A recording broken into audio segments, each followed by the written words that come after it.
Morning, Paul. How you doing, man? Yeah. Nice to see you. Here we are, day one. First day of principal photography. Only 247 to go. 10 years on this change. We've made 8 films in 11 years, and it has given all of us the opportunity to actually do things better each time. It is great. Kind of every year they seem to get bigger and bigger, and we're seeing a lot more depth in these characters, I think, now. Bloody hell, Harry, that was not funny. Very good reverse. Having the opportunity to spend 10 years with a character and to have so many chances to get it right is wonderful. Cut. One more, please. It's got to hit you absolutely fresh. You don't expect that. Because of the storyline always changing, you know, every year, there's always something new to see. Very good. One final one. Okay, cut. Go Very to good. please. I think that having different directors brought new energy, and I think that Helped the films to evolve. All right, let's go. Thanks. Right, here we go. Shooting now. First one. And action.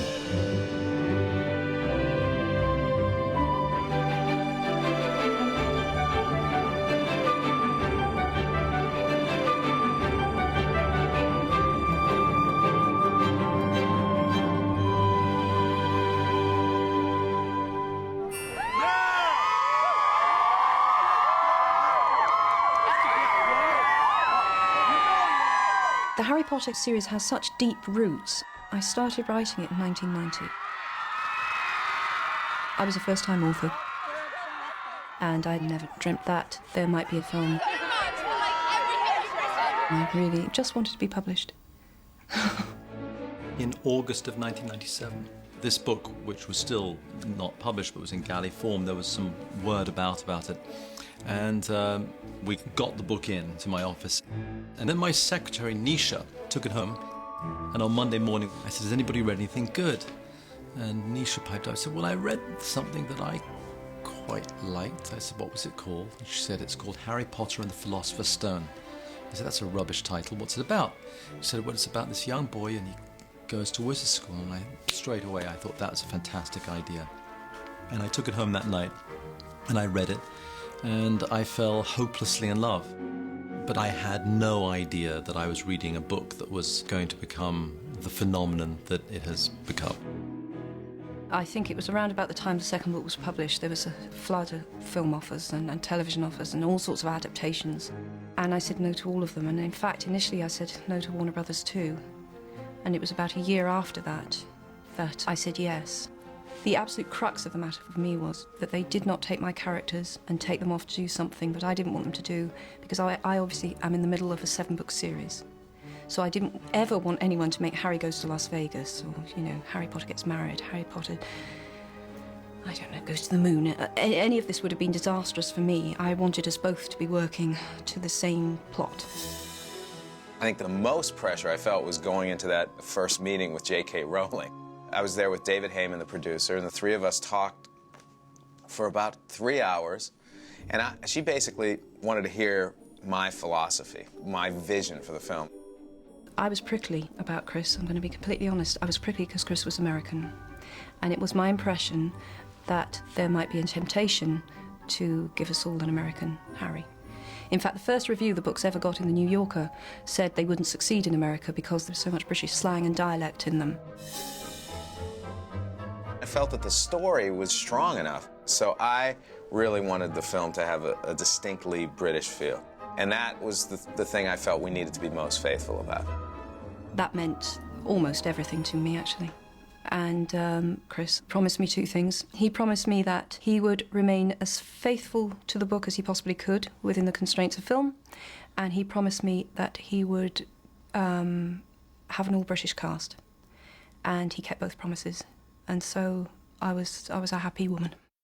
I knew that she felt secure with me at that point because I really was going to take extra special care of her baby. You know, she gave us permission to pursue it. And there began this long and rather magnificent odyssey.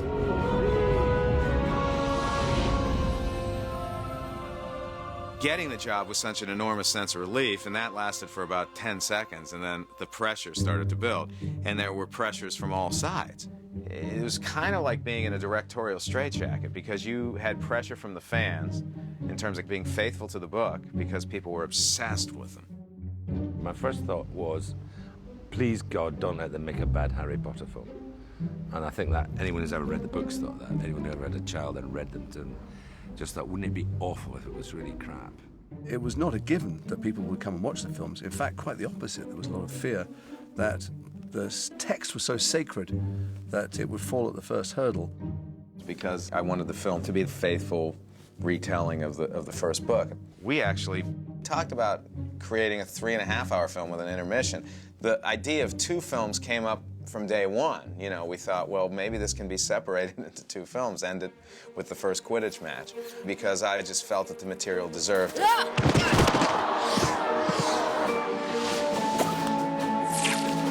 However, we couldn't become such a slave to the material that the film would suffer. On those first few films, we were exploring completely new territory. There were an awful lot of decisions that had to be made. Every day was full of meetings, just trying to determine the way forward. Nobody knew anything. Nobody knew what the school uniform looked like. Nobody knew who the children were. Nobody knew how to throw a spell or what a wand looked like or nothing. It was a completely blank sheet of paper. The first day's the scariest, isn't it, always? Because you have none of the answers. You don't have a philosophy or anything else, and you set about building it, really. The foundation was built in those early meetings, but we were essentially creating, somewhat in stone, the look and the feel of the next 6 Harry Potter films. So if I thought about that too much, I probably never would have left the house, you know. Well, no, the difficult aspects of the first one was setting up the studio, setting up the sets. Now, having worked out very carefully that it would take most, if not all, of Pinewood, and how much that would cost, I made the decision to try and get Leavesden because I knew it was empty. I knew that it just sat here. When we found Leavesden, it was a disused Rolls-Royce airplane factory. And it was where the engines for the Rolls-Royce airplanes were built. And so it's not exactly a glamorous place, and you can feel, you know, it's quite rough around the edges. Well, you know, the thing is, I hated Leavesden. When I almost came here before Harry Potter to make 1 or 2 other films, and I always managed to kind of steer myself away from it because it was depressing. But it did have space, and it gave us the opportunity to build these sets and hope they would last for a few films. So Leavesden was a very good base for us. And of course, it's evolved as a studio in terms of having facilities, dressing rooms, and the roof, even though it leaks, it doesn't leak as much as it used to.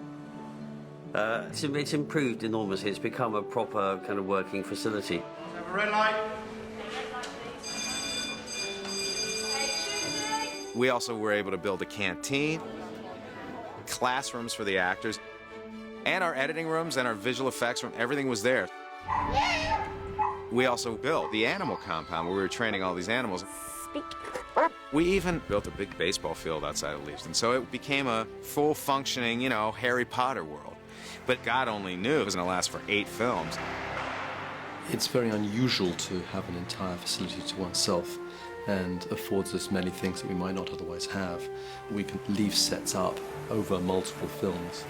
And so, you know, some sets have been here forever. The Great Hall, for example, is one of the first sets that was built. And actually there was a great discussion about that set because Stuart Craig was really determined that we have real York stone. And in the first film we were thinking, well, maybe we should paint the floor because it'd be much, much cheaper. York stone's quite expensive. But Stuart insisted, and he was most certainly right, because here we are on the 7th and 8th films and we're still using that same York stone. In the beginning was the Word, and the earth was without form and void, and then along came Stuart Craig. Stuart is such a huge influence on the look of the place, the architecture, the aesthetic of the whole thing. Next to Joe Rowling, you know, Stuart interpreted that world architecturally and from a design perspective. And he's done a remarkable job, and he's seen the series through from the very first film to the final frame. I remember my very first sketch of Hogwarts, and I remember Chris Columbus saying, but it's not big enough.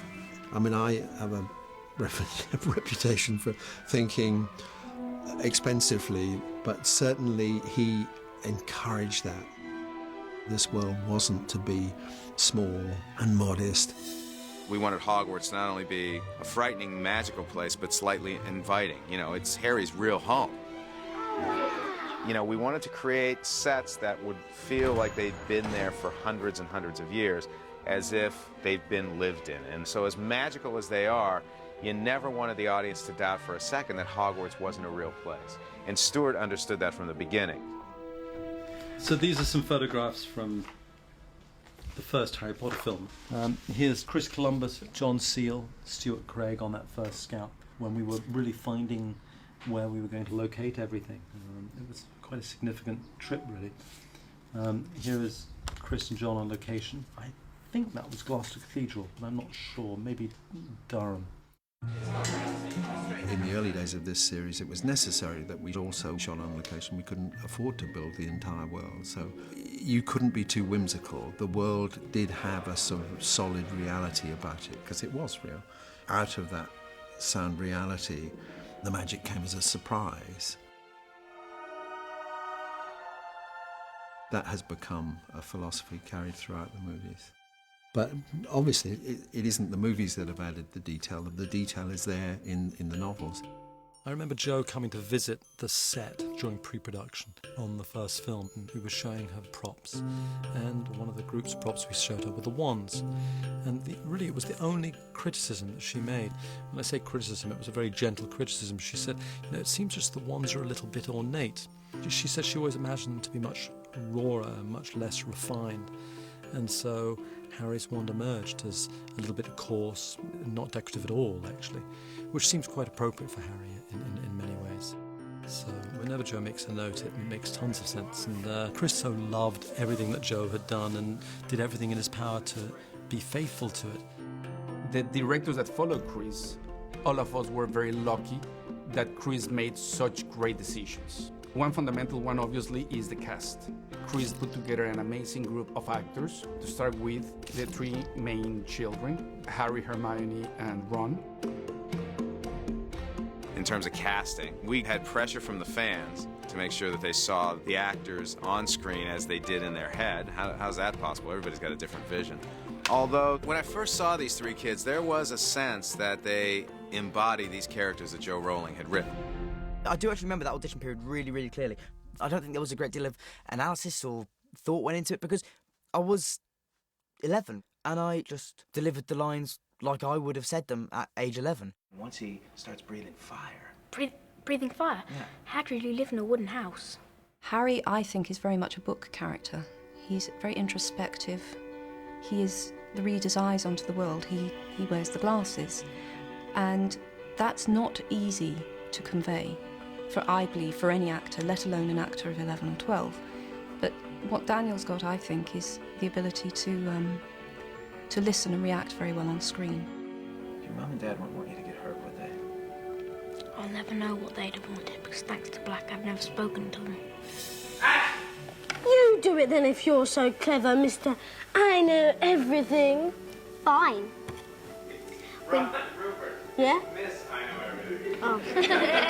They were green actors, but there was something inside of them that just needed to be brought out over the months and subsequently over the years. So there was never a doubt in my mind that we didn't have the perfect three kids.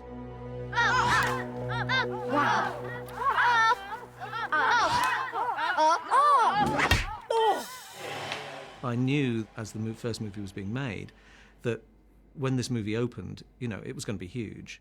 There's no such thing as magic. You know, it was all being talked about, all the kids were talking about nothing else. But the thing I always remember was that when I first saw it, I thought, do you know, I think I've actually worked on a good film for once. What was most moving for me was to see Diagon Alley, the interior of Hogwarts. They really do look as I imagine them to look inside my own head. There are for sure going to be people out there saying, well, that's not my Great Hall, but I can promise them it is definitely my Great Hall. So from my point of view, it's obviously wonderful. Gryffindor wins the House Cup. obviously it was a huge success, and that was gratifying. And the chance to go back and develop it further was very, very gratifying. The chance to improve on some things was also a very attractive proposition. After they had established that they could tell the story on film so well and so engagingly, they had slightly more license, to make the second film true to the book, but not exactly the book. The great thing about 2 is that you're not setting the scene, you can now tell the story. Everybody understands the world, so you can just get on with having fun with it then. Once we started Chamber of Secrets, there was a little bit of a sense of relief for me knowing that the straitjacket had loosened considerably. But when I started the movie, there were only 3 books published, so we didn't know what was going to happen in book 7. The only information that we knew was what Joe Rowling wanted to tell us. I'm a very secretive writer. No one ever sees anything that I'm writing. And possibly that's my way of ensuring it does remain completely private. I like the feeling that only I know. If we had had all 7 books when we began, then obviously everything would have been catered for. Hogwarts would have been designed for Harry Potter's first trip at age 11, as well as Dumbledore's death, but that wasn't the case. So you behave in a kind of expedient way and just do what's absolutely necessary to get the movie in hand made. For example, this is the diary that Ginny writes in and corresponds with Tom Riddle. And when we were making Chamber of Secrets, we had no idea of how significant this would later become, because we were at the same place as the readers in the books. So we're constantly questioning both ourselves and Joe and the books. But an adaptation is an adaptation after all, and sometimes the journey from one to the other involves changing things a little bit. My wand! Look at my wand! Be thankful it's not your neck. Nevertheless, the vision has to basically fit in with the vision of all 7 pictures. So the plan that we set into motion was the first film is our introduction to Harry's world, and as we become part of this world, it has to be romantic and storybook-like and inviting and colorful and warm. As we got to the second film, we drained a little of the color out of the film. The film starts to get a little darker, just like the books. Even in the wizarding world, hearing voices isn't a good sign. She's right, Numbers 1 and 2 were about little children, and so, of course, were sunnier. It's absolutely right that those films should have been full of sun. That's actually great. But I didn't just stick with the first 2 movies because I just wanted to do the childhood version of Harry. When I came aboard, I was under the impression that I would do all 7 pictures. I didn't realize the amount of energy it would take not only to do 1, but to do 2 back to back. Your stands are over on this side. On the second one, there was truly no time at all. We had a very truncated schedule because we had to come out a year after the first film. So the schedule was tighter, the post-production was incredibly short, and of all the films, that was probably the most pressured. And we've never done that since, thank goodness, because that was pretty tough. Now, the key is, though, guys, you gotta get into the scene again. Yeah. And 3/4 of the way through Chamber of Secrets, I realized there was no way I was going to be able to continue because I was practically a basket case after working on 600+ days of shooting. I was completely and emotionally and physically exhausted. There was no way I could do a third Harry Potter film. When Chris made the decision to not direct the third film, it was sad actually, sad and a little bit scary, because you wonder, okay, are people going to be interested in coming in to direct a sequel? How will they feel not having created the world? So it was a little bit scary, but Chris remained on as a producer, and so he was around and helped in a way guide us into the post-Chris era.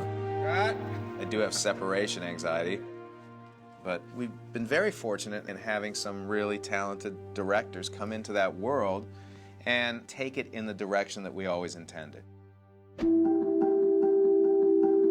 Alfonso was mentioned very early on, and I was really enthusiastic about the idea.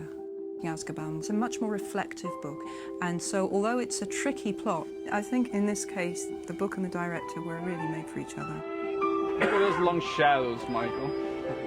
Alfonso was a complete change. When Alfonso turned up, you know, we were all sort of staring at each other in disbelief. It was like, who is this guy? You know, what's he up to? So bizarre. Clearly there were some nervous people. You know, Alfonso just made a film. Y Tu Mama Tambien was a very sexy, racy, beautiful film. I think they were a little bit nervous about what Ron, Harry and Hermione might get up to in the Harry Potter. But once you see the film, you have no question that he was the right choice. The most challenging part of being brought into a franchise, we had one director before, is that it was this delicate balance of, I have something that is highly successful. How can I make this my own? Your tendency as a director is to say, okay, I want to put my stamp, I want to change everything. And it would have been a big mistake in Harry Potter. I didn't want audiences to go and feel that they're watching a completely different film because they were following a saga. Now remember, guys, that you have to take care of your frogs. The thing I love most about what Alfonso did with Azkaban is his sense of magic. He took it to another level in terms of being in this world. He's here, somewhere in the castle. Sirius Black! There's a word more, and this time come out slower. One of the things about Alfonso is he's incredibly detailed. Oh, that is way nicer composition. Way nicer. Look at He that. pushes everybody to, you know, the absolute limit in terms of making things better. He never settles. For example, this is the time turner. I remember the process of coming to this design because we went through quite a few designs. Alfonso made it work. And action. Expelliarmus! On the third film, a lot of the wands were changed, so most people's wands started off like that. So when you see Harry in the first film, it's a very similar wand to this, and then the only change is Alfonso wanted to make it more characterful. So that changed Harry's wand, and that kind of ethos of showing a character in the wand, that whole principle really got established further into the films. It wasn't something that was started off. In the revamped set, where this ridge is going to be. It's kind of this height. And where is it from going there to be? right up to the tree there. Yeah. Part of the thing was trying to bring a certain naturalism to the whole thing, in which character and environment, they have the same weight. So there are not that many close-ups in the film. We really trusted that it was more powerful to blend those characters with the environment, with Hogwarts. You'd have these kind of elaborate establishing shots where the environment was setting the mood much more, and you had the Whomping Willow appearing through the seasons. Hogwarts had all these spaces already established, you know, corridors and common rooms and so on. But he wanted to link them. He wanted us to be more explicit about the relationship between these spaces. In number 3, we started doing some changes to Hogwarts. We tried to create a universe that was very precise in terms of geography. So you can go from the Great Hall and you can see how you can walk into the staircases, and from the staircases you get to Harry's room. So it was not just a set, it was a place that actually exists. And it's evolved over the films. You know, we've ducked and dived and moved things, and you know, that Whomping Willow has moved in and out of a courtyard depending on budget and the needs of the script. There were new requirements. You know, suddenly Sirius was imprisoned in the top of a tower in the middle of the complex. So we added a tower with Sirius's cell at the top. So the continuity discrepancies have, from time to time, bothered me, I must say. They don't seem to have bothered the rest of the world, which is what has emboldened us, I think, to go on and just make these changes anyway. Another thing was to set Hogwarts in the Highlands of Scotland. Because before you would see Hogwarts a little bit out of context of the rest of the landscape. Here we went to Scotland to shoot like for 3 weeks in the environment around the castle. So that was an important thing, and that was something that Stuart Craig fought so much for. And he found the most amazing location to make everything happen.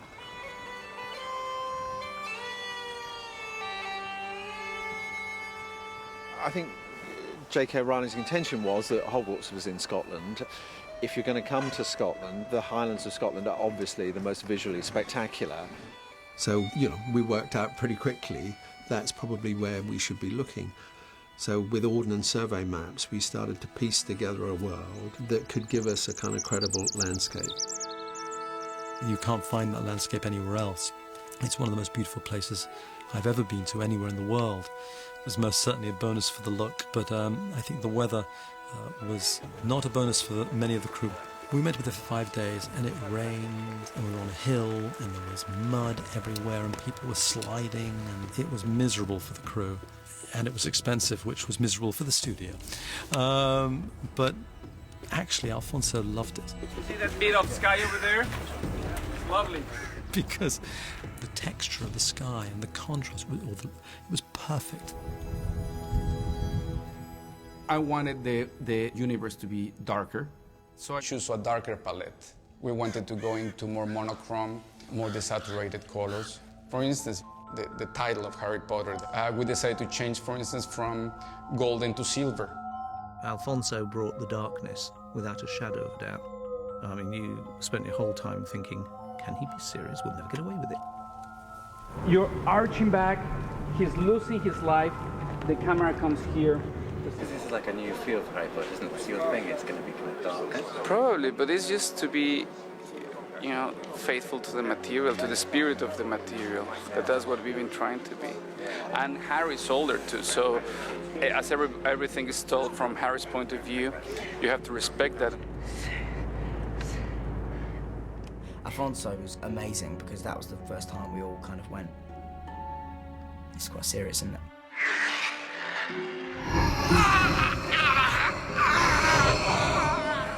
There were a lot of voices that said, "We're sure we're not going to be so dark." And I would say, no, I think that this is the right balance. And once that they start seeing the footage, they just connected with the concept. If we come from here into... Alfonso broke a lot of the conventions. He was making his own statement, his own film. And I thought he matured the films and matured the cast fantastically. Potter! You actually fainted? Shove off, Malfoy. How did he find out? Just forget it. I was very happy with the film. I wanted to do a film that will fit perfectly well as part of the franchise, but a film that if you happen to see it on its own, it will just work as a film. And if something I'm proud of Azkaban is that, in a way, set up the tone for the films to come later on.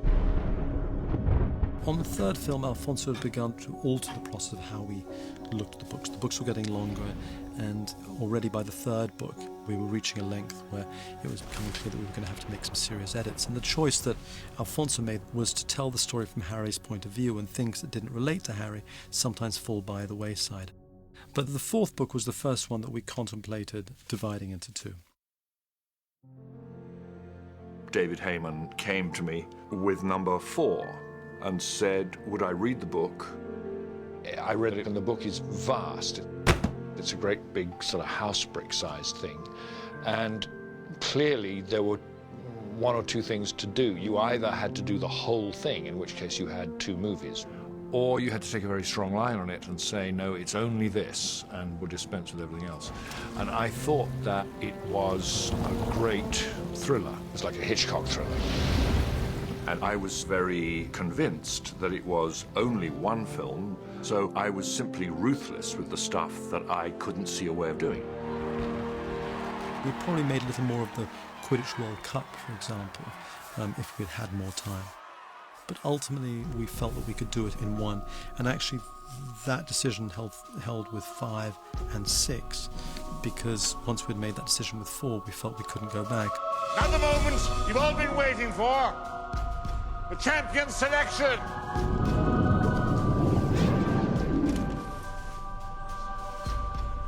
Harry Potter. Goblet of Fire was a wonderful sort of epic film in its sense of adventure. And Mike Newell brought a very sort of exciting, visceral quality to the film. 3, 2, 1. One of my favourite sequences is the dragon chase in the 4th film. I think that's one of the best sequences we've ever done. And it's a very, very good dragon. I always remember being really, really impressed by that. The Tribe was a big extravaganza, and Mike Newell described it as a Bollywood movie, much to our horror at one point, because he thought, my God, what does he mean? But what he meant was a huge extravagant entertainment, and that's Mike's character. That was what the film required, and that's what he delivered. One of the reasons why we chose Mike was he was so brilliant at capturing British public school life. Ewan Crumb? That's rich. Cut! Very good. You know, he was the first British director and introduced the British sensibility in a really wonderful way. I was going to do what Alfonso did.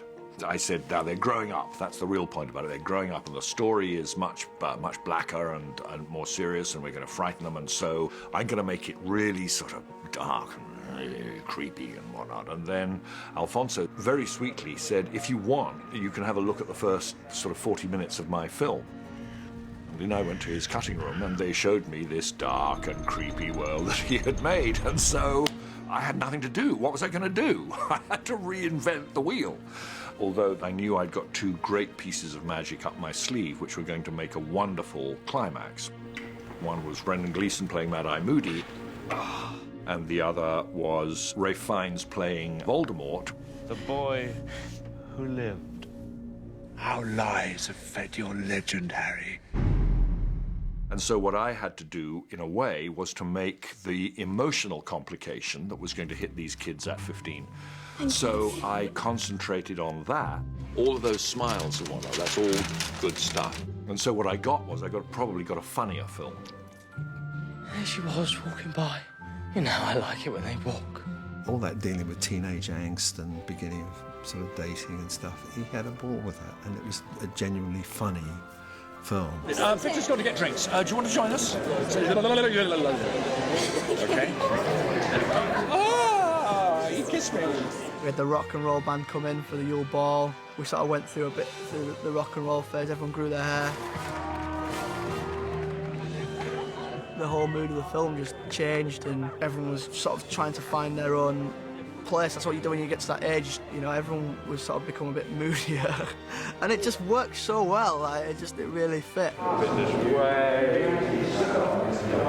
It just keeps kind of crisscrossing and moving around. So that My film was about growing up.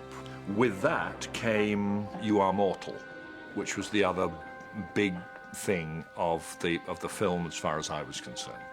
Because up to that point, even with Alfonso's, nobody had ever actually got hurt. For a moment there, I thought you were going to let it get me. For a moment, so did I. The problem with the Harry Potter story, both in the books and in the films, is you don't want to be unfaithful to the tone of the first book that set up the world, but at the same time they are growing up. And that's a problem I encounter in the books all the time. There have been times when my editor has not been happy with things I wanted to do, but I've always done them. She was particularly unhappy with parts of the ending of 4, but we argued it out and I won. Kill the stag! Avada Kedavra! Cedric! At the end of Goblet of Fire is, of course, the first time you really see a character die, particularly a school kid. That's my son! That's my boy! My boy! They were flagging up where the films were going at that stage. You know, it's just expect more of this. He's back! He's back! Voldemort's back!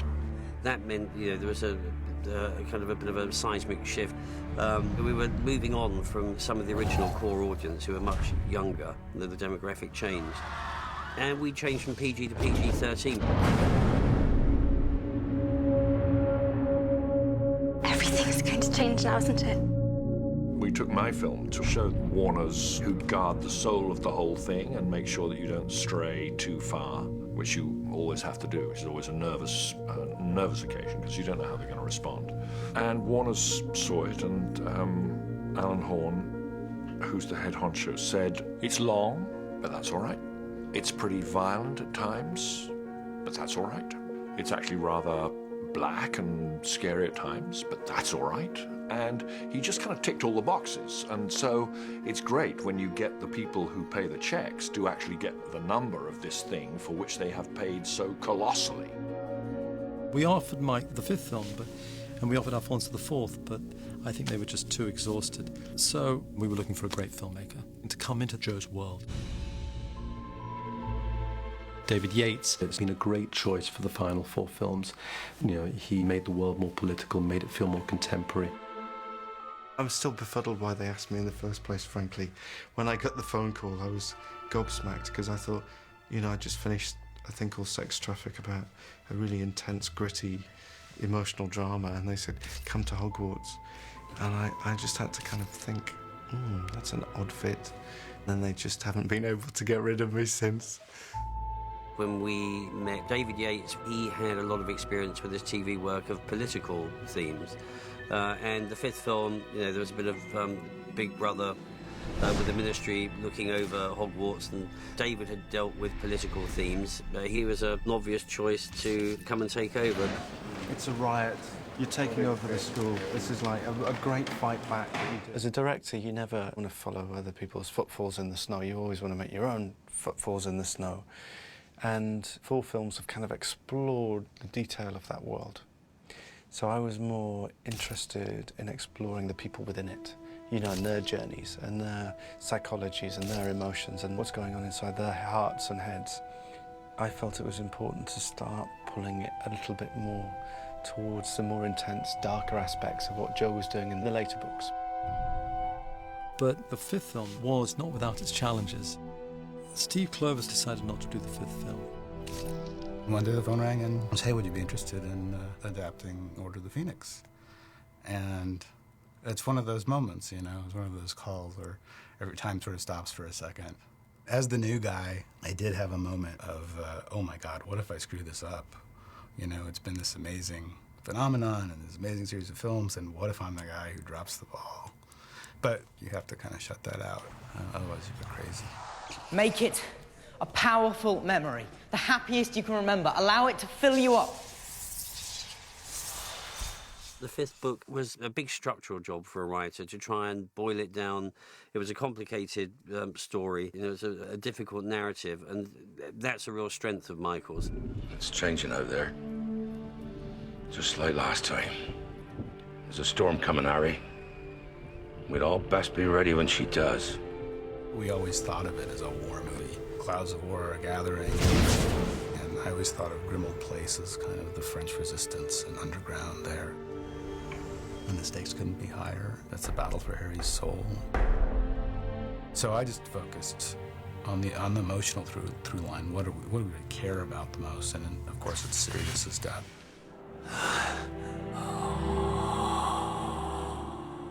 And Harry's reaction to that.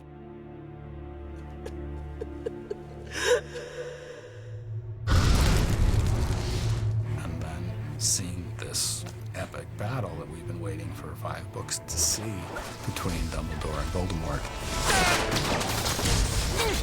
That's when you get the 2 biggest, most powerful wizards in the entire universe fighting, which was great fun to shoot. As you're locked in this equal battle, some of these tributaries splinter off and blow the wall out around Dan. And I filmed it with a lot of handheld camera, actually.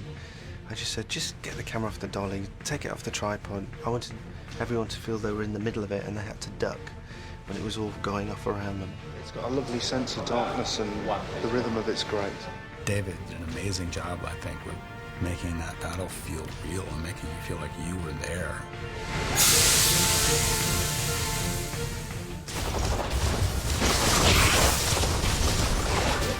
I think the last act of this film is as exciting as any we've had. And it's just a series of thrilling action beats.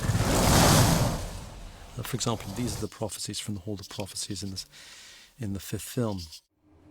This was a very challenging sequence to do. Initially we were going to build it, but then we realized that we didn't have a place that was big enough, and it would not only cost, but it would take so long to construct that we decided to do it digitally. You saw only what the Dark Lord wanted you to see. The Hall of Prophecies was, I think, our first entirely digital set. We did construct bits of walkway, but apart from that, every bit of structure, every prop was a CG. And then, of course, all of it crashing down. Get back to the door! It's all done in the computer. It's amazing. I'm not sure we could have done that with the same degree of success 4 or 5 years before. When I first saw Order of the Phoenix, I was so shocked, and I just thought, this is genius, and the special effects were just amazing, you know. But it's just so different from what I knew as David's personality. David's very quiet. At first, I thought shy, quite reserved, and yet he brings out this explosive picture. I was like a rocket in 5. There's so much to learn, and I was on this kind of super adrenalized excitement, and it was kind of towards the tail end of Order of the Phoenix that they raised the prospect of doing Half-Blood Prince. The big question to me was, could I do comedy? Because they liked some of the stuff I was doing on Order of the Phoenix, but there weren't very many laughs in it. That's good. It's good. Right, one more while we're in the mood. Let's do it quickly. It's good. I was like an actor who pretends they can ride a horse, you know. Yeah, I can do comedy. Of course I can do comedy. Hey, she's only interested in you because she thinks you're the chosen one. But I am the chosen one. This film is more of a romantic comedy. It's much more just kind of like the trials and tribulations of love. And I think the way that David has chosen to portray it was funny, it's sweet. I think the thing that's most exciting about David Yates is David taps into the anxieties, the anger, the frustration of being a teenager. Excuse me, I have to go and vomit. The relationship between Harry, Hermione, and Ron was just beautifully executed. It's exactly where I would have hoped those characters would have gone, and I think David's just drawing phenomenal performances from them. If you had a shred of self-respect, you'd hand that book in. Not bloody likely. He's top of the class. He's even better than you, Hermione. Slughorn thinks he's a genius. One of the joys of this job is seeing them ask more questions on the floor when we're doing a scene. Come on, Harry. You've got a game to win. And then there's a bit of, I don't know, some sort of that kind of thing. Sort of low-key, general. Yeah, let's do that. Because I think that would just be really irritating. Okay. And they're not kids anymore, they're young people. Don't drink it, Ron. So I can watch them and see them get better at what they do or find colours and notes and feelings. So I find it really rewarding. And cut, good, check the gate. Good. Cut, check the gate. When the sixth film came about, I was rather terrified, thinking, God, they're actually asking me to say something else than Potter this and, you know, whatever. So it was actually some complicated bits in it. I know what you did, Malfoy. You hexed her, didn't you? So I was very excited and very nervous at the time when we were doing that. Broken in a way, isn't he? Yeah, because sure. he's failed. He's failed in every sense. And is there any relief that he knows now he's not going to have to do probably it? both, isn't it? He's probably relieved to be out of it.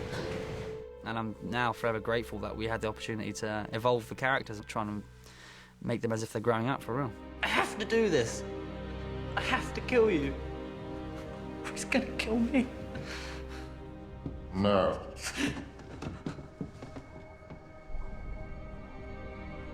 In the sixth film, there are sort of 2 sets of changes with Harry. The one set of changes is from boy to man, which sort of all the characters go through. Severus. Please. Avada Kedavra.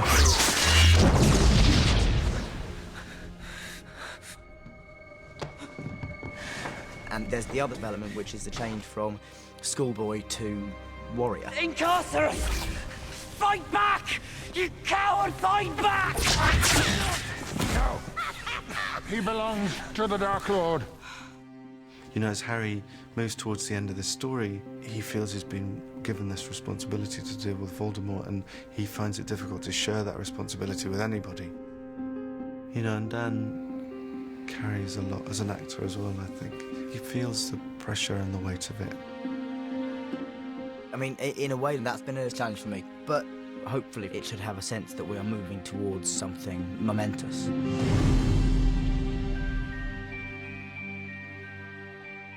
As we move towards the climax, I think having a knowledge of the actors and with all the loose ends of the series being tied together in these final chapters, it's great having someone who has worked on the films before, understands the various people in order to bring out their potential. They raised the prospect, do you think you could take on the last two? And I actually had to think about it seriously because it was a lot of work. And it's hard. And then there have been a couple of moments. End of 5, I had a bit of a boof. You have to come down. And Bruno Delbonnor and David Heyman were the only people who astutely spotted it. You know, they said, are you okay? And actually, I wasn't okay, I was knackered. But it just sort of evolved, and it felt right. And I really wanted to see it through. Right, good, cut there. So I was keen to sort of be able to give the audience a sense of closure, which I couldn't do on the first 2 films I'd done. It's like you imagine, if I'm going to die now, I'm going to die fighting you. Yeah. I think it would have been far too much for somebody to come in on the last one. I don't think they would have managed. I think you need somebody like David who's got at least 1 film, and in David's case, obviously 2 films experience behind him. Well, the last 4, in a way, are a much more continuous story. It's no longer a series of battles, it's the war. It's a very good idea to have the same guy doing it, so it's set the same sort of tone. But you can't get all this book into one movie. Not if you intend to make a film that does justice to the book and a film that is not 7 or 8 hours long. It was a really tricky decision to make 2 movies out of the book. But when I was working through the set pieces, I would have loved to have put it in one script. It quickly transpired that it would have been the most expensive film in the history of cinema ever. I was very much against doing it as 2 films. I thought it was a terrible idea. When it was initially mooted by Lionel Wigram, who's now an executive producer on the film, I said, it's a bad idea. Because we hadn't done it, why would we do it now? And then Steve started breaking down the book. It just became increasingly clear that everything in this book is relevant, and so many loose ends are tied up that if we were to leave a lot of it out, the film wouldn't make sense and we wouldn't be really bringing the books and the films to the conclusion that they deserve. Of course, there was a moment a few months later, once we'd announced that we were going to do 2 films, that Steve came to me and said, you know, David, there's almost enough in here for 3. I went, no, we got it. So anyway, it's 2. And action. Before we all started filming, Joe Rowling wrote me a card saying, I've almost finished the 7th book and I'm sending you on a weird kind of road movie. Just the fact that we're not in Hogwarts makes such a difference to the feel of the film, because it's harder to see us as school kids when we're not at school. And I think it gives the film a more adult tone. We are going on location on this film, and the first unit are going to Wales. The actors, I think, we're going to get into Scotland for a couple of days. That's somewhere they haven't been since Harry Potter 3. So it is more of a location film than the last 3 films, anyway. I love Leavesden. A lot of people kind of are a bit down on Leavesden, but I actually love it. It's kind of been a second home, but it is equally lovely to get out and be on location for a few days and see some trees, and just daylight is nice. He doesn't know what he's doing, does he? None of us do. I think it's a very different kind of film, really, from the other ones. Good. All right, guys. Look great from here. There's been a few scenes that have been quite tough. A bit tight. Rupert was doing a scene today in the all-night cafe, talking about whether or not he should kill this Death Eater. So what are we going to do with you, eh? Kill us if it was turned around, wouldn't you? And I was so proud watching him, because it's a really serious bit of acting. Suppose you did Mad Eye. How would you feel then? And we're seeing stuff in the Hallows Part 1 and Hallows Part 2, which is really grown up and dark. It's incredible to see what all of these characters do when they're pushed to the very edge. We really had to step up in terms of giving a performance that would make that real. Hey! Ask Ronald Weasley! There's lots of fights and confrontation between me, Ron and Hermione. And action. You think I don't know what it feels like? No, you don't know how it feels like. Your parents are dead. You have no family. Stop! Stop! It's a tough film for those 3 characters and their relationships. You're not still mad at him, are you?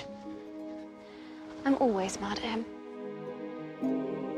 Even though we spend so much of Part 1 and Part 2 in different places, it's nice that it ends at Hogwarts, because there's kind of this nostalgic air to all these different places, and it reminds everyone of the scale and how big all of this saga is. One very apparent thing we've done to Hogwarts is literally darken the colour of the school. In films 1 and 2, Hogwarts is a rather pleasing kind of honey-coloured, sunlit stone, and it has become, in the last 2-3 films, much, much darker, greyer, much more sinister. The silhouette has become more aggressive, I suppose. They've gained many more spires and points. And having found hundreds of different ways of looking at this fictitious place, to then be involved in its demise, it has been a little sad, actually, but I suppose fitting in a way. We're coming to the end. It's kind of sad to see all these kind of sets we've kind of grown up with, like the Great Hall, and that just kind of destroyed, really. All this rubble everywhere. It's quite shocking, actually. The first time we walked in there, for some reason it shot into my head all the times when we used to see the owls flying with the post and everyone used to be eating the big feast and everything, to all of a sudden there's flames around, half the wall has been crumbled down. It was a totally different environment, and one which shows that this isn't going to end all happy.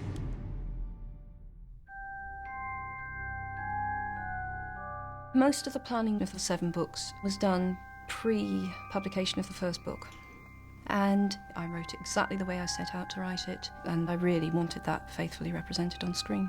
I don't know if it was a case of certain things just fell into place as she was writing it, or if it was every meticulous detail was planned out from the beginning, but I think for something this intricate, you must have to have a lot of it mapped out from the very start, and it's a fantastic feat of storytelling. Tom Riddle's diary. It's a Horcrux, yes.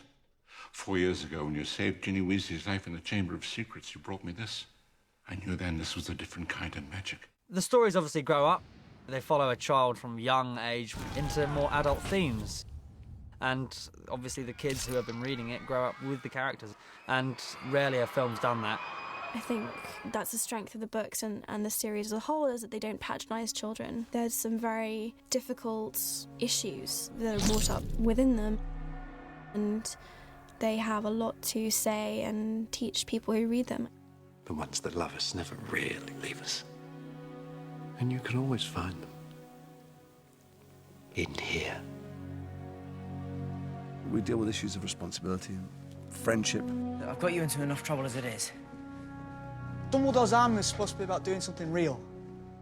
Or was that all just words to you? Maybe you don't have to do this all by yourself, mate. With issues of racism and bigotry. No one asked your opinion, you filthy little mudblood. There's nothing childlike about the themes dealt with, and they're not dealt with in a childlike way. And I think that's why it's captured young people as an audience, but also adults.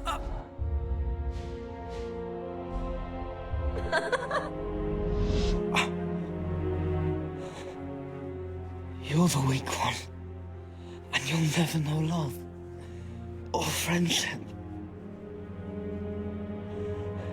And I feel sorry for you. The whole story, for me, the 7 books is about a loss of innocence. That's what, for me, the films, the books, everything is about. And that is a sad thing to lose. As we kind of come to the conclusion of this series, Harry is quite alone in lots of ways. He loses Sirius, he loses Dumbledore, he's lost his parents, and he's a character who is slightly haunted and is surrounded by ghosts, the ghosts of his past, and you know, I find that very moving. The prophecy said, neither one can live while the other one survives.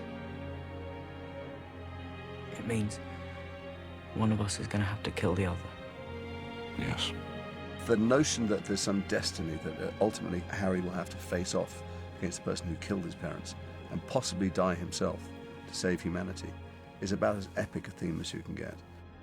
Harry Potter, the boy who lived, come to die. And it doesn't shy away from those dire consequences. What's been wonderful about the reactions we've got year after year is the fact that people have generally been saying that we've managed to sustain both the intensity of the story and also the integrity.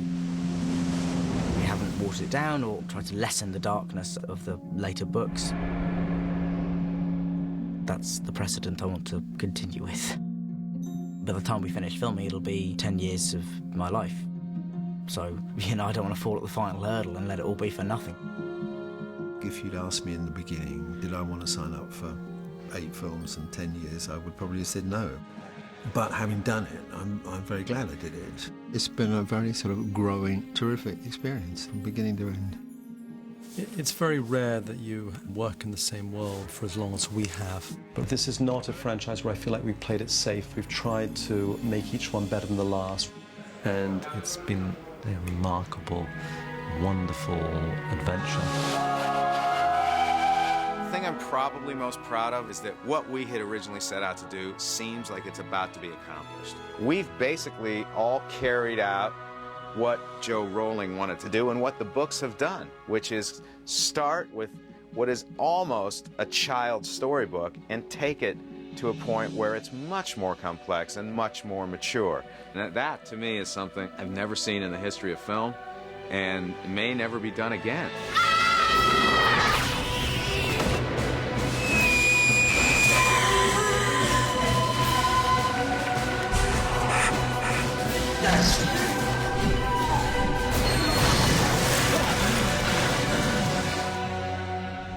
Why do you live? Because I have something worth living for. Right, good. Cut there. He's a wrap and end of principal photography on Harry Potter.